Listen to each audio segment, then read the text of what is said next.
আমাদের দেশের স্টুডেন্টরা যন্তর মন্তরে এডুকেশন সেক্টরে কারাপশনের বিরুদ্ধে প্রোটেস্ট করছে এবং তাদের বিরুদ্ধেও অনেকে অভিযোগ করছেন এই আন্দোলনের পেছনে বিদেশি ফান্ডিং আছে। আমেরিকা, চীন ইত্যাদি দেশ ফান্ডিং করছে। আমি সেই বিতর্কে ঢুকবো না, আমি বরং একটা বেসিক ফান্ডামেন্টাল প্রশ্ন করি। সেটা হচ্ছে যে এই যে আমেরিকা আর চীন এই দেশগুলো এত ফান্ড জোগাড় করলো কী করে?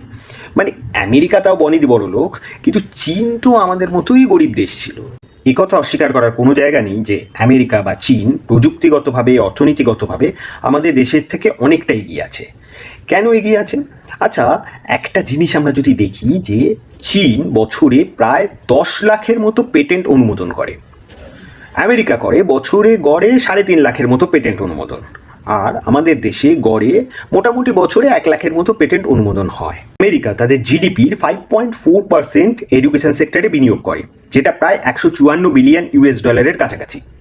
চীন প্রায় 900 বিলিয়ন ইউএস ডলারের কাছাকাছি তাদের এডুকেশন সেক্টরে বিনিয়োগ করে, এডুকেশন সেক্টরের জন্য বরাদ্দ করে। সেখানে ভারত সরকার মোটামুটি 16.7 বিলিয়ন ডলার মতো এডুকেশন সেক্টরের পেছনে বিনিয়োগ করে বা বরাদ্দ করে। ভারত সরকার আরও বরাদ্দ করে প্রশ্ন তুললে, ধরুন অ্যান্টি-ন্যাশনাল তকমা, সোশ্যাল মিডিয়ায় ট্রোলিং এবং প্রশ্ন তুলে রাস্তায় নামলে পুলিশের লাঠি, এগুলোও তারা বরাদ্দ করে। আমাদের দেশের এডুকেশন সেক্টর এত নেগলেক্টেড কেন? এই প্রশ্নগুলো তুললে বলা হবে যে পাকিস্তান বা বাংলাদেশের তুলনায় তো বরাদ্দ বেশি।